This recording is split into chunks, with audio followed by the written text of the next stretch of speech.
Eu sou Alessandra Marco, sou vice-coordenadora do núcleo da Hebraísmo em Maringá, no Paraná, e vou ser moderadora nesta sessão. Participam do gerenciamento destas salas monitoras Juliana e Maíra. A Rede Brasileira de Enfermagem e Segurança do Paciente é uma estratégia de articulação e cooperação técnica entre instituições direta e indiretamente ligadas à saúde e educação dos profissionais de saúde, com o objetivo de fortalecer a assistência de enfermagem segura e com qualidade. Neste ano, a Organização Mundial de Saúde decidiu incluir no Dia Mundial de Segurança do Paciente a importância da garantia da segurança dos profissionais de saúde e trabalhadores da saúde em geral. O tema deste ano é Segurança dos Profissionais de Saúde, uma prioridade para a segurança do paciente, com o slogan Profissionais de Saúde Seguros, Pacientes Seguros. Lembrando sobre boas práticas em salas virtuais, mantenham câmeras e microfones desligados, por favor, durante a apresentação. O tempo total estimado para o evento é de 40 minutos, 30 minutos para a apresentação e 10 minutos ao final da palestra para respostas às perguntas realizadas no chat. Durante o evento, será disponibilizado no chat um link para que confirme a presença nesta sessão. Basta preenchê-lo uma única vez. Nas próximas semanas, as gravações de todas as palestras serão disponibilizadas em nosso canal no YouTube da Hebraísmo.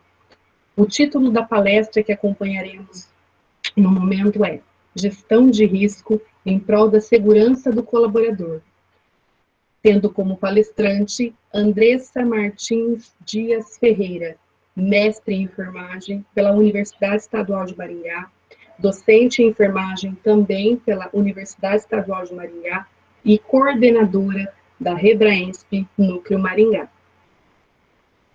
Sendo assim, passo a palavra para a Andressa. Olá, boa noite a todos e a todas. Obrigada pela menção da palavra, Alessandra. Então, como eu havia dito a vocês, a apresentação que eu trago hoje é na intenção de promover reflexão. Eu tive a oportunidade, a grata oportunidade, de trabalhar em um setor que realizava processos relacionados à gestão de risco. Então, um pouco do que eu trago aqui envolve experiências profissionais da qual eu pude vivenciar, mas também algumas discussões que, conversando com colegas da rede, com colegas de profissão, com acadêmicos, né, inclusive tenho alunos que estão aqui presentes, são questões importantes da gente ter um momento, de fato, para poder parar e pensar um pouco melhor de que forma que nós estamos vivenciando o fato de ser profissional da saúde e a nossa experiência enquanto colaborador. Caso vocês percebam que eu estou olhando um pouco para o lado, pessoal, eu peço licença para que daí eu possa acompanhar o horário pelo celular, para que daí não comprometa o andamento das palestras, tá? Não tenham atraso e vocês tenham a oportunidade de tirar as dúvidas necessárias. Então, como a Alessandra havia apresentado, né, meu nome é Andressa Martins Dias Ferreira, sou enfermeira de formação, docente, né, na área de enfermagem, sou pesquisadora também, já tenho meu mestrado concluído, e nesse momento, no doutorado, também trabalho com as questões envolvendo gestão de risco, algo que eu acredito que seja bastante importante e pertinente na enfermagem, porque nós somos protagonistas de um processo que envolva a identificação, a avaliação e o tratamento desses riscos que nós identificamos na nossa prática. Primeiramente, é importante a gente mencionar o quanto que, não somente uma realidade nossa, por exemplo, como Maringá, mas eu acredito que no Brasil e também no mundo todo, um contexto de insegurança na qual o profissional da saúde está atuando. Nós temos dificuldades de adesão nas práticas de biossegurança, embora aqui a gente discuta muito a questão do engajamento do profissional, nessa pandemia ficou evidente que temos dificuldades em outras situações, não somente o comportamento humano, mas também de qual que é o entendimento da importância das práticas de biossegurança, se por acaso ele foi capacitado para isso, se ele foi capacitado, se ele foi instrumentalizado para poder realizar essas práticas de biossegurança da melhor forma. Então, aqui eu acredito que seja importante nós colocarmos como dificuldade de adesão, porque muitas vezes extrapola somente o comportamento humano. Infelizmente, vivenciamos também situações de violência no trabalho. Essas situações de violência podem partir tanto de pacientes como acompanhantes, colegas de trabalho e chefias. Infelizmente, por muitas vezes a gente acaba tendo conhecimento de colegas que de alguma forma possa ter sofrido um assédio, a violência moral, a violência física, e muitas vezes isso tem um peso tão grande em que muitos até repensam se querem se manter na profissão ou não, né? Justamente porque isso causa um sofrimento muito grande. Condições de trabalho inadequadas, que eu acredito que aqui nem precisa aprofundar muito quanto a esse assunto. São situações desde o dimensionamento de profissionais dentro dos setores, dentro das instituições, a própria questão da remuneração, que nesse ano tem uma grande mobilização para que a gente possa aprovar tanto o teto salarial quanto também as 30 horas, mas também tem a questão do descanso, os próprios fatores ambientais presentes dentro da instituição de saúde, que isso tem uma grande implicação sobre o trabalho, sobre o modo de trabalhar dentro da enfermagem, dentro do contexto da saúde. Situações adversas e externas ao nosso serviço, então, por exemplo, nós estamos vivenciando uma situação adversa, que é a pandemia, em que muitas instituições tiveram que se reorganizarem de imediato, buscar novas condutas, novos fluxos, novos protocolos, justamente porque não era algo previsto para assistência ou até mesmo algo esperado. Embora, pensando na nossa realidade enquanto Brasil, a gente notou claramente o quanto que a doença, né, a pandemia, estava se estendendo ao mundo todo. Tem muitas situações que, por vezes, o serviço não está preparado. E, infelizmente, ele é como se fosse uma cultura de fato, não esperar que aquilo aconteça. E, infelizmente, a gente acaba tomando condutas de apagar incêndio, ao invés de, numa dessas, pensar na possibilidade, né, das probabilidades do que possa acontecer e tomar medidas preventivas. E o resultado de tudo isso acaba gerando uma maior propensão a falhas assistenciais, né? Então, é importante, logicamente, a gente ver o ponto de vista do nosso paciente, do nosso usuário, do serviço, do nosso cliente, e reforçar a questão do sofrimento físico e mental do profissional de saúde. Então, eu trouxe aqui algumas manchetes que traz claramente das repercussões de todas essas fragilidades existentes no momento, embora esses recortes enfatizam esse momento do coronavírus, é importante colocar que notícias como essas já vêm sendo capas de jornais ou até mesmo de redes sociais há um certo tempo.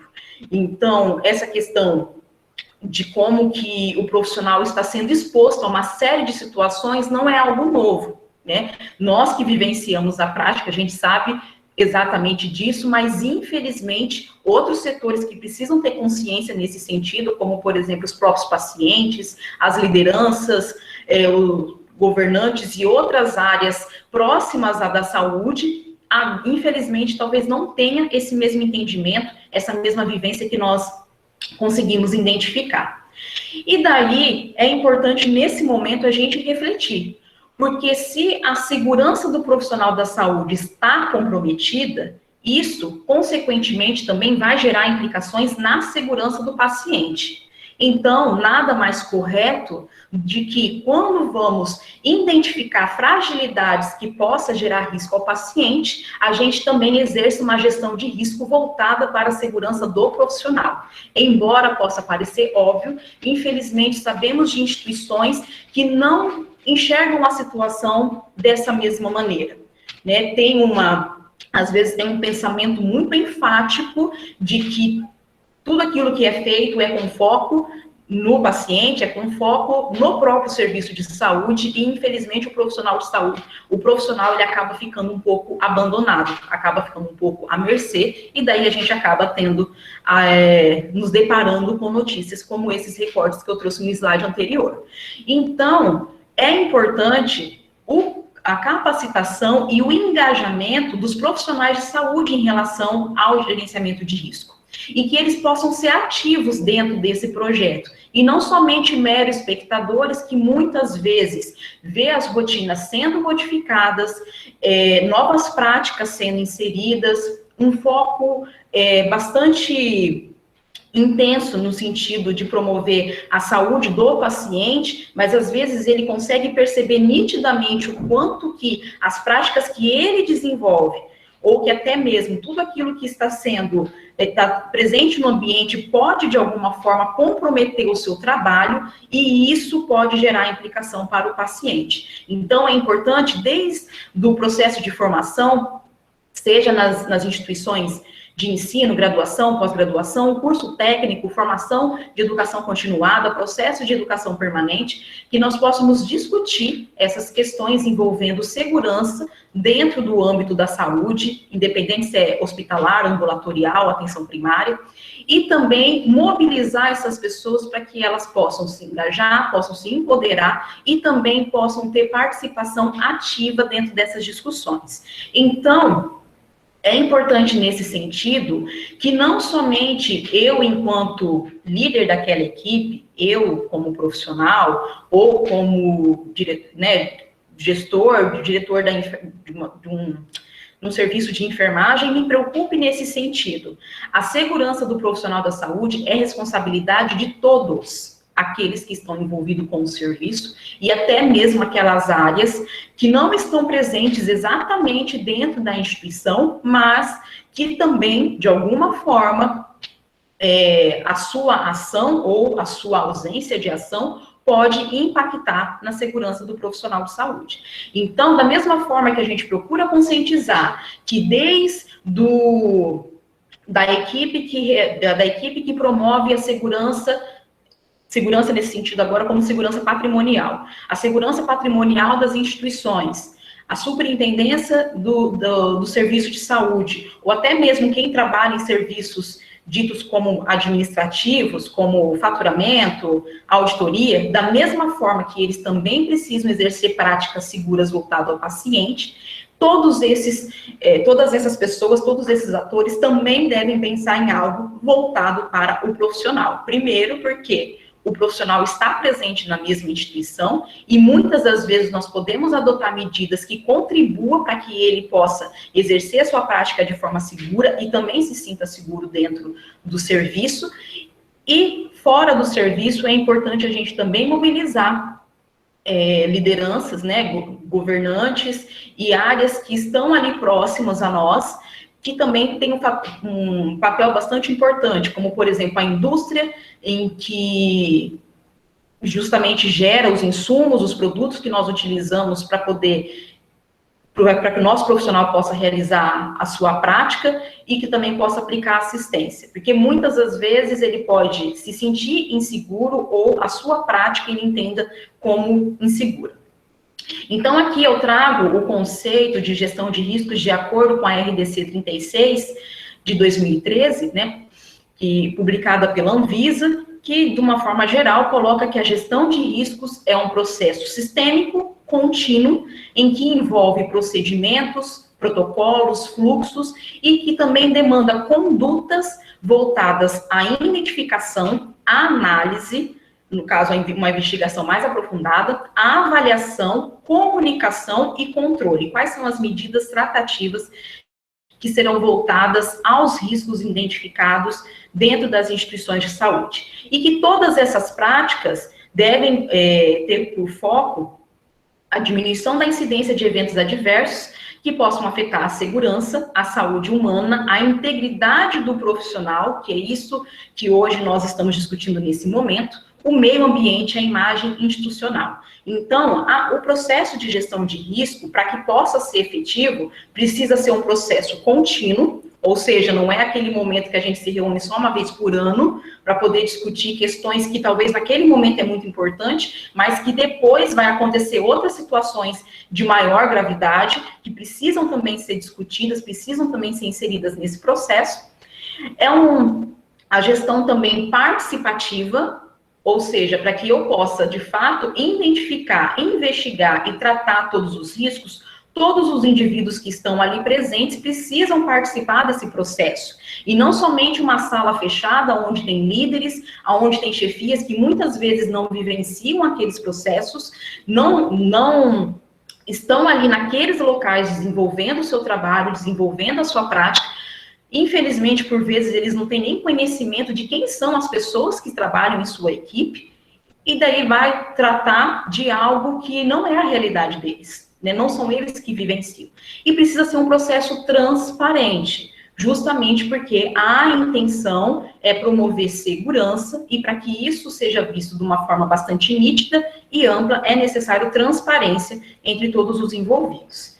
Então, é justamente o foco para que a gente possa refletir.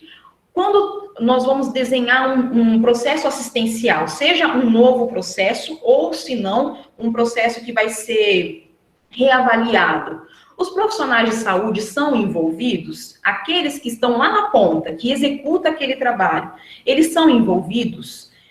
Ou eles são envolvidos no sentido de participar, mas também de ter um espaço de fala, de ter o seu momento de serem ouvidos, de que eles possam trazer a realidade deles, tanto a realidade daquilo que eles identificam como problemas, mas também como eles identificam como possíveis soluções. Já teve momentos dentro da reunião nossa mesmo da Rebraensp Maringá, em que fizemos discussões em que havia enfermeiros de setores, técnicos de enfermagem, que traziam discursos brilhantes em relação a muitas coisas que eles viam na assistência como solução, quando eles se sentiam à vontade de participar, e também o tanto que eles tinham desejo de contribuir para a segurança, pensando neles mesmos e também no seu próprio paciente. O método que adotamos para implantar esses novos processos corresponde às demandas dos profissionais? Quando a gente pensa em iniciar um novo processo, iniciar um novo fluxo, o método, né, que vai ser adotado para isso corresponde com aquilo que o profissional exerce na prática? Porque às vezes a gente pode fazer, por exemplo, processos grandes, sistêmicos, que daí a gente quer mudar tudo no hospital de uma única vez, sem perceber ou sem buscar identificar o que isso vai repercutir para o profissional que está trabalhando, que às vezes ele já está com muitos pacientes para poder cuidar num único dia, ou senão que vai ser uma grande mudança e às vezes eles não estão familiarizados com as ferramentas, com os equipamentos. Muitas das vezes também vai exigir conhecimentos que naquele momento eles não possuem, então é justamente de avaliar se o método utilizado vai permitir que, de fato, esses profissionais possam ser envolvidos de acordo com o momento que eles estão preparados, né? O tanto que eles já têm de conhecimento para isso. Ao identificar os riscos presentes na unidade e na instituição, a gente procura ver sobre a ótica do profissional. Então, por exemplo, eu posso chegar numa unidade e identificar que o paciente corre o risco de cair, que tem um risco de levar um choque, talvez por uma instalação elétrica, ou se não, que ele corre o risco de ter algum tipo de evento adverso com uma falha de comunicação. Mas a gente observa quais são os riscos que estão presentes nas rotinas dos profissionais, que pode tanto atingir eles e depois, mais adiante, o próprio paciente. A gente procura observar se as condições que eles estão ali realizando seu trabalho adequadas, né? Então, por exemplo, eu observo se tem o EPI adequado, se sabe utilizar o EPI adequado, de forma que ele se proteja o próprio paciente, ou a gente sempre acaba sendo da ótica de quem está sendo atendido e não observando somente quem realiza esse processo e o tanto que ele está exposto. Os profissionais de saúde estão presentes na avaliação de projetos e na avaliação de condições de trabalho. Então, muitas vezes, eles são inseridos somente na fase de implantação. Depois, quando é para discutir se de fato aquela ação foi promissora, teve resultados, quais foram os resultados, quais são as melhorias necessárias, é a mesma coisa. A gente pode acabar discutindo numa sala fechada, somente entre líderes, entre chefias, pessoas que muitas vezes não realizam aquele processo, avaliamos como adequado, porque tem vezes que a gente não procura também desenvolver indicadores voltados à segurança do profissional ou o quanto que a equipe está conseguindo desenvolver aquele processo. Então, a gente tem uma avaliação muito pequena, muito pontual, muito restrito, ao invés de ver o todo, né? Todos aqueles que estão envolvidos, o quanto que está, de fato, repercutindo e dando resultados. Há meios para notificação do risco que envolva o profissional. A quem cabe a análise dessa notificação? Tem devolutiva dessas notificações? Então, nas instituições onde nós estamos, o profissional ele tem espaço para que ele possa relatar aquilo que está atingindo a ele mesmo? Caso tenha, é descrito quem vai fazer essa análise, de que forma que essa análise vai ser feita, de que forma que ele vai receber a devolutiva, ou às vezes acaba sendo aquela notificação que ele encaminha e jamais tem retorno, que daí vai desestimulando o profissional a realizar a notificação, mais adiante desestimulando para que ele tenha adesão a algumas práticas e mais adiante levando a sofrimento dentro do ambiente de trabalho. Então, isso é um processo que precisa estar desenhado e desenhado com o envolvimento desses profissionais. Eles saberem que dentro da instituição tem pessoas que estão se atentando a eles e buscando a desenvolver boas práticas, seja de ergonomia, de biossegurança, de cuidados em relação à sua saúde física, à sua saúde mental, cuidar de quem está realizando o cuidado dentro do serviço de saúde. Mediante uma falha assistencial, a instituição dispõe de protocolo e fluxo para atendimento do profissional que estava envolvido? Qual que é a conduta frente à segunda vítima? E quando é um caso de violação? Existe um desenho em relação a isso? Nós temos um protocolo, nós temos um fluxo em que justamente há uma preocupação em como acolher esse profissional que estava envolvido na falha, ou ainda acabamos exercendo aquela prática de como se fosse caça às bruxas, né? Caçar o culpado, quem foi que fez? Ele tem que ser responsabilizado, ele tem que ser suspenso, tem que ser demitido, tem que isso, tem que aquilo. Ou a gente vai tentar trazer práticas humanizadas para dentro do serviço, voltadas à cultura justa, de justamente observar os fatores que estavam ali presentes que possam ter gerado essa falha, né? Muitas vezes a gente percebe profissionais extremamente comprometidos, interessados em que, por algum motivo, se envolvem em falha assistencial e depois a repercussão de tudo isso pode mudar a vida dele totalmente, seja do âmbito social, no trabalho, na família, aquela sensação de culpa, o peso, né, de ser intitulado como culpado. Tem muitos serviços que ainda não trabalham com contexto de segunda vítima, não entende o porquê de ter algo específico para a segunda vítima. Hoje em dia também se fala da terceira vítima, que no caso é aquele profissional atuante no serviço da qualidade, no segurança do paciente, do gerenciamento de risco, que também sofre repercussões ao fazer a investigação dessa falha assistencial.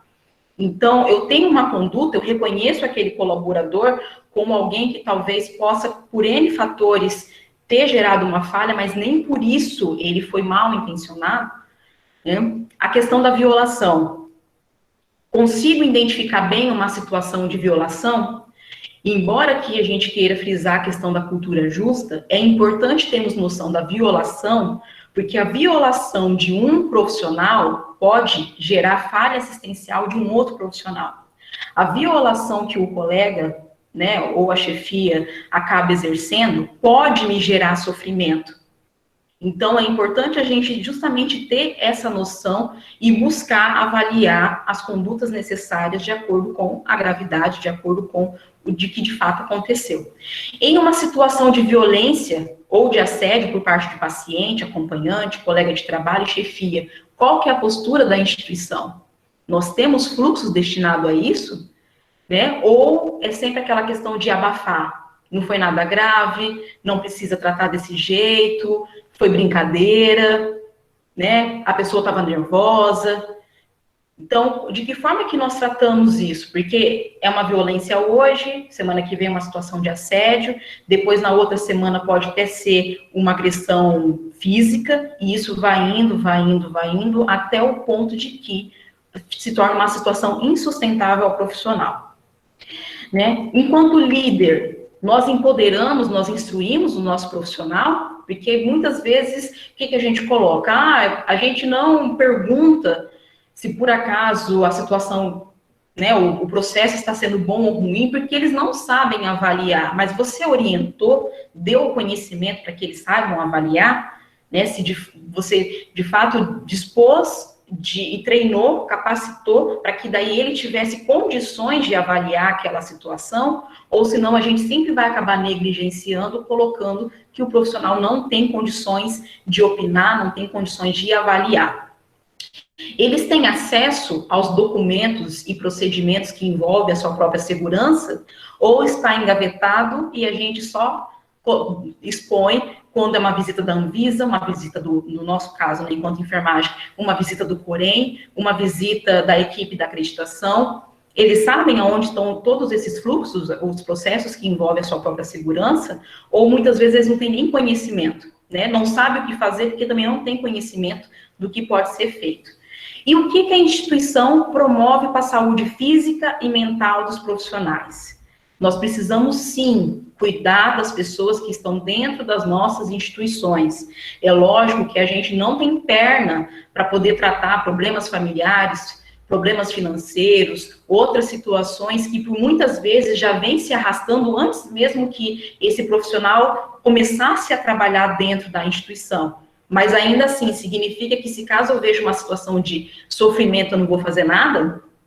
Talvez alguns de vocês se recordem daquele discurso, né? A partir do momento que eu chego no meu trabalho, eu tenho que esquecer a minha vida pessoal, esquecer os meus problemas, uma possível doença que talvez eu não esteja conseguindo tratar, esquecer o problema que aconteceu no plantão anterior. Então, é como se, a partir do momento que eu colocasse a minha bolsa dentro do armário, é como se esses sentimentos, essas situações tivessem que ficar lá dentro também. Aí, a partir de agora, eu sou inerte, foco somente na assistência que eu preciso prestar e vou fazendo as ações. Muitas vezes isso é feito, só que aquele profissional, ele acaba se tornando como se fosse robotizado, engessado, acaba se tornando frio em algumas situações, porque é a maneira que ele está enfrentando situações que perpassam ali pela vida dele e que às vezes tem a ver com a instituição de saúde, sim, mas em momento algum a gente chamou eles para identificar se há riscos presentes ali no ambiente de trabalho, se por acaso, né, como ele analisa isso, quais são as causas que esses profissionais identificam daquele problema, se por acaso a gente, né, convida e coloca, olha, esse momento, esse problema é uma prioridade a ser tratada junto com vocês, ou é algo que talvez não esteja incomodando, não esteja atrapalhando, né? Então, antes da gente agir, é importante a gente saber o que é prioridade, quais são as causas, mas a partir de quem está vivenciando aquele problema, e não no imaginário, né? A gente tentar identificar, tentar adivinhar o que está acontecendo. Então, o que a gente faz pensando em saúde física e mental? Muitas vezes a gente pensa assim, mas a instituição tem um ambiente de recreação, por exemplo, uma associação de funcionários. Mas dentro da instituição tem um espaço de descanso. A gente faz atividades de final de ano e por aí vai. Mas está sendo suficiente? Ou essas atividades já se tornou fachada, digamos assim, para dizer que tem algo sendo feito, mas na verdade aquilo não está trazendo significado algum para a prática dentro do trabalho, né? Então eu posso fazer uma confraternização hoje, mas isso não significa que aquela questão do trabalho em equipe, da confiança, da empatia de fato está acontecendo. Então, pessoal, o foco mesmo foi promover algumas reflexões daquilo que talvez estejamos acompanhando dentro do nosso serviço, estejamos vivenciando enquanto líderes, enquanto profissionais que estão na ponta, assistência. Eu mesma que sou docente, penso que são são várias questões que eu preciso discutir com os meus alunos, porque um dia eles vão ser líderes também, e como profissionais, eles precisam saber que é importante que a instituição possa trazer medidas tratativas para alguma situação de sofrimento, seja físico, seja mental, que promova segurança, um ambiente seguro para que ele possa realizar as suas atividades, ser participativo, poder justamente ser inserido no processo que diz respeito a ele mesmo, né? E a partir disso já identificar possíveis situações críticas, adotar medidas antes que chegue em situações insustentáveis, como acompanhamos no ano passado, em relação a suicídio de profissionais da saúde, pessoas que não têm mais o desejo de trabalhar na área, porque estão desgastados, ou se não até mesmo pessoas que são afastadas, inúmeros tratamentos devido a uma situação de trabalho. Hoje em dia nós passamos muito mais tempo, às vezes, trabalhando do que na nossa casa, descansando ou dormindo. Então, no mínimo, precisa ser um ambiente agradável e seguro. E essa frase tem muito a ver em relação a isso. Que quando a gente cuida do outro, é muito provável que nós estejamos cuidando de nós mesmos, porque pensando que nós estamos dentro de um grupo, dentro de uma sociedade, uma vez que eu, de alguma forma, promovo um ambiente confortável, digamos assim, agradável para os meus colaboradores, eu sei que daí, no momento em que a gente precisar realizar as nossas atividades, nós estaremos, de fato, entrosados, presentes ali, capacitados e instrumentados para poder realizar a melhor prática. Então, era isso que eu gostaria de trazer a vocês. Aqui eu trago o e-mail da Hebraense no Maringá, da qual, né, eu havia falado no início que eu sou coordenadora, e também trago o endereço das nossas páginas sociais. Agradeço de coração a atenção de todos, a participação de vocês, espero que tenha sido um conteúdo que agregue, mesmo que talvez algumas questões a gente não vai conseguir resolver da noite para o dia, mas a gente precisa pelo menos pensar, parar e pensar de que forma que estamos conduzindo o nosso trabalho, para que depois, mais adiante, nós não nos deparemos com situações desagradáveis, de justamente trabalharmos com pessoas que realizam cuidado, mas é como se o cuidado não estivesse mais presente nelas.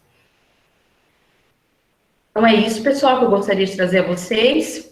Fiquem à vontade, né, para fazer questionamentos, comentários também. E como eu falei, né, espero que de fato tenha sido algo que tenha despertado discussões. E nesse ano, questão de pandemia e a própria questão do ano da enfermagem, a gente não pode deixar passar. É isso. Andressa, parabéns, como sempre, é uma delícia te ouvir, eu sou suspeitíssima para falar, né? Mas eu queria, antes de mais nada, fazer uma correção, né? Que os monitores desta sala foram a Juliana, Maíra, Gabriel e Karen. Eu esqueci da Gabriel e da Karen, por favor, peço mil desculpas. E a gente tem uma pergunta, Andressa, da Thaís Santos. Você diria que a síndrome de burnout aumentou entre os profissionais de saúde, visto que vários profissionais se afastaram por ser grupo de risco? O que o serviço pode fazer para amparar melhor esses profissionais e o que pode ser feito para que isso mude?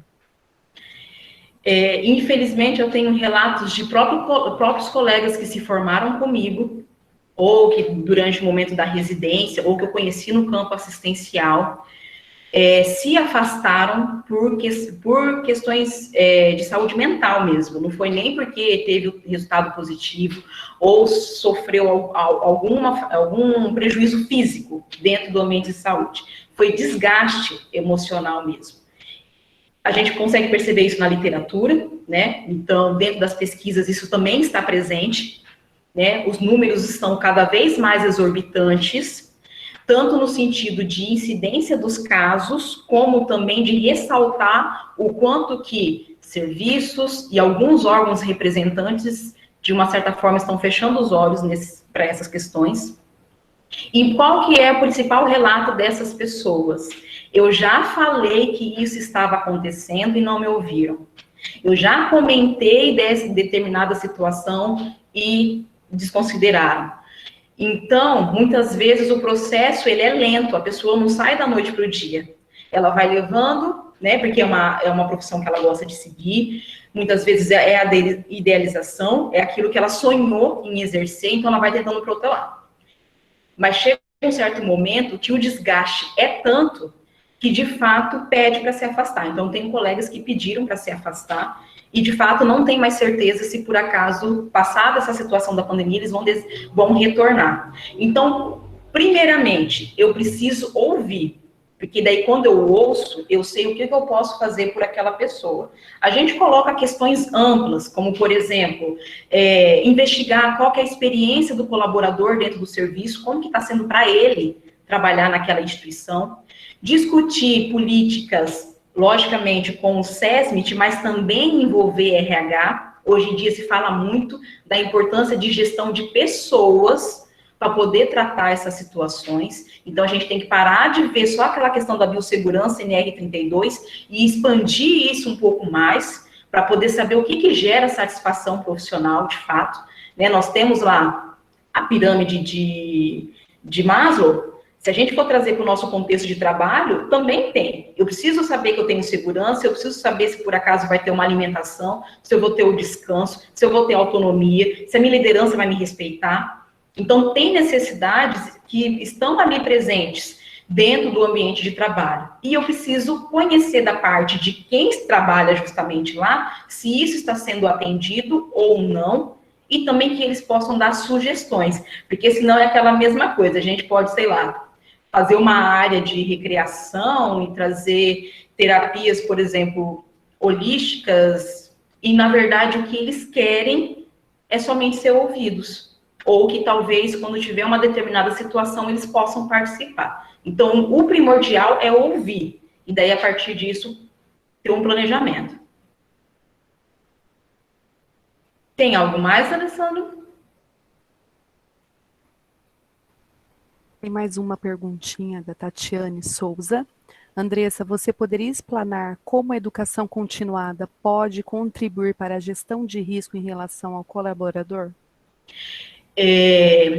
Nós percebemos que, muitas vezes, pessoas que estão enquanto posição de líder, nem sempre têm conhecimento ou são preparados para poder tratar de questões voltadas à segurança do colaborador. Então, o colaborador, logicamente, o profissional, ele precisa ser orientado, por exemplo, a como utilizar o seu EPI, a como exercer práticas seguras, identificar situações que possam expor o seu próprio paciente que ele está cuidando, mas também o líder, ele precisa também se atentar, se antenar em chegar no setor e identificar possíveis situações, gargalos que estão ali presentes, que nem sempre vão ser reportados. Ele vai precisar ter conhecimento e ter o feeling também de perceber essas situações que estejam ali presentes. Então, como eu falei, né, igual eu enquanto docente, eu procuro trabalhar isso com os alunos ou com quem quer que seja, porque muitas vezes são questões que vão sendo deixadas num segundo plano, mas que têm grandes repercussões em relação à assistência. Então, é observar isso dentro de um momento de processo seletivo. Se por acaso a minha equipe está consciente de quais são as melhores práticas, se por acaso a gente tem um momento de entrosamento, de conversa, para poder fazer essas trocas. Então, da mesma forma que eu preciso que o profissional esteja ciente e participativo nesse sentido, o líder também não é muito diferente.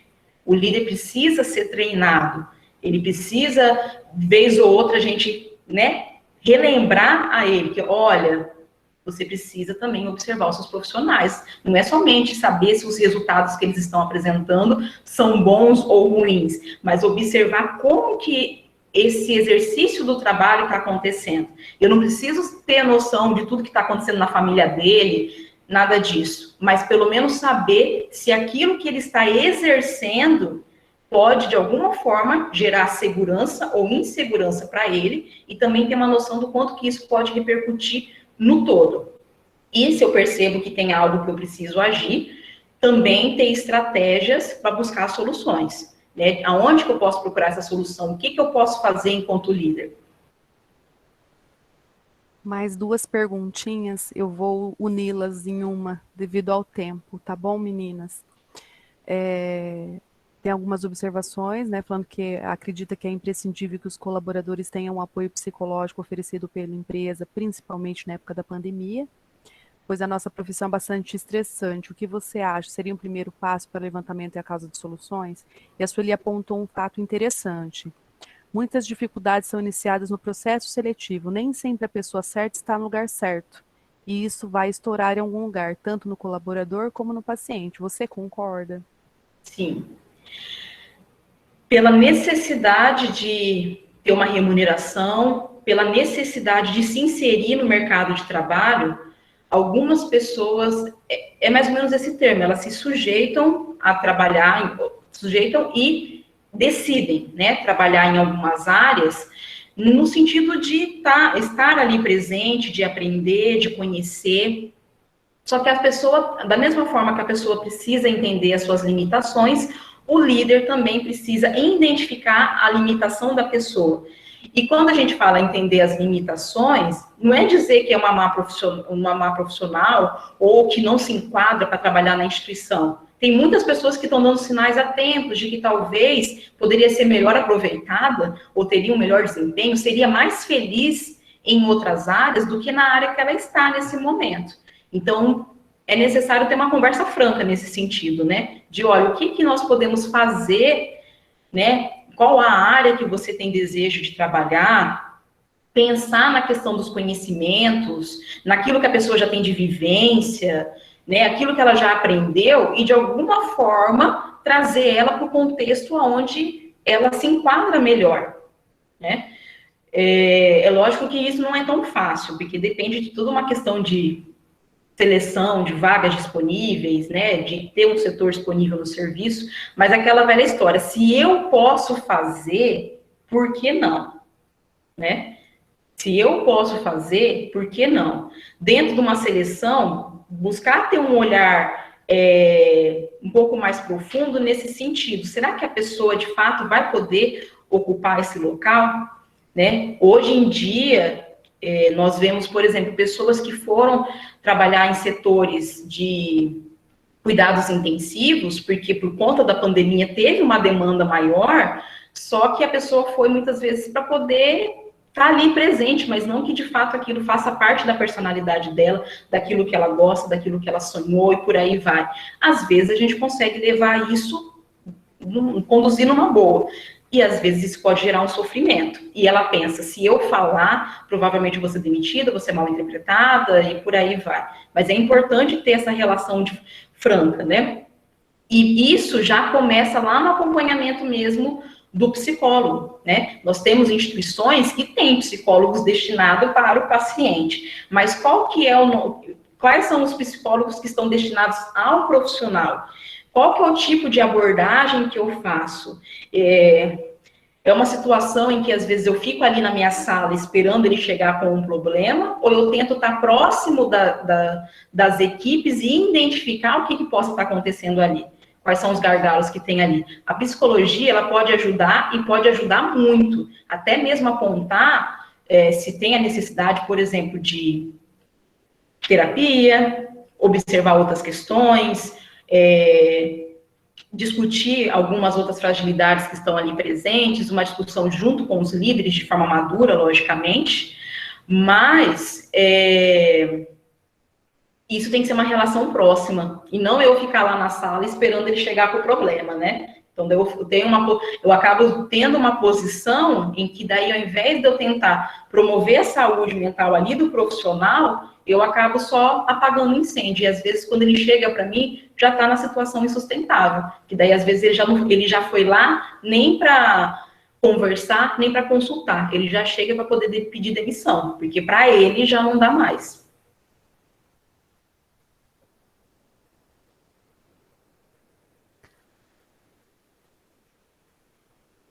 Não temos mais perguntas. Graças a Deus a gente conseguiu responder tudo, porque é duro a gente ir num evento que a gente não consegue responder tudo e a gente não tem a nossa resposta, né, a nossa inquietação respondida. É um assunto que suscita muitas discussões, e discussões riquíssimas, principalmente no momento em que estamos vivendo, uma pandemia extremamente nova, uma situação nova, onde as relações de trabalho e as relações da gerência, do corpo diretivo, precisam ser repensadas, revistas, até a nossa própria postura muitas vezes precisa ser revista. Agradeço a Andressa, a nossa brilhante palestrante, aos monitores Juliana, Maíra, Gabriel e Karen, e aos demais membros participantes da comissão organizadora, a todos que estiveram presentes neste seminário, nosso muitíssimo obrigado. E só um lembretinho: quem não preencheu a lista de presença, por gentileza, preencham no link que está no chat, tá? Basta preencher uma única vez. Esperamos que estejam presentes nas próximas sessões. Tenham todos uma boa noite e o nosso muito obrigado. Obrigada, um abraço a todos.